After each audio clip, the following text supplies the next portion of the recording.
Hey guys, bit of an informal video today, but I wanted to show you something that I've been working on with the help of a family member. So for those of you guys that have got BABF Ford Falcons, this is probably something that you're fairly used to seeing.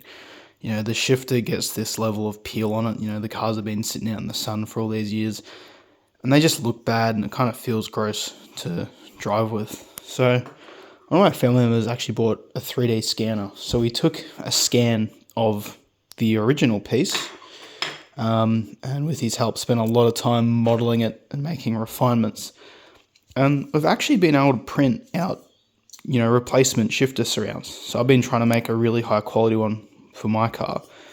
I mean, you see if you can look close, there's a lot of layer lines and that comes out in the final piece, which, as you can see over here, obviously spent a bit of time testing and refining a process to remove these. Some of them I just sanded and painted, and as you can see, the finish of that isn't particularly good. But as we ran and did more and more trials, slowly got better and better, and been able to produce a result that really has no visible layer lines in it. It would actually fit really nicely in the car. It was a bit of trial and error to get to that point, actually. Just caused an avalanche there, of using different products. What I found in the end is that 3 coats of this, giving it adequate time drying between each coat. Actually, I should start from the start. A big sand to begin with, 120 grit, just to knock down all of those high layer lines.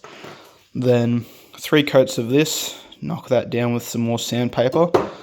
A final coat of just some filler primer, and then your top coat, and then your clear, which most of them I've been using matte clear. The red one I tested with gloss clear, and that came up all right.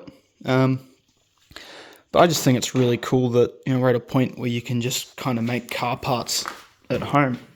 And as you can see in here, once we climb in, I actually have one in the car, and I've been running it for a few days. And if you ask me, it looks pretty good if my camera will focus. This one had a slight little defect in the paint, which I don't think is going to show up on the camera. But I mean, compared to that one I showed you at the start, it's so much better. Yeah, there's some better light for you guys. That turned out pretty good.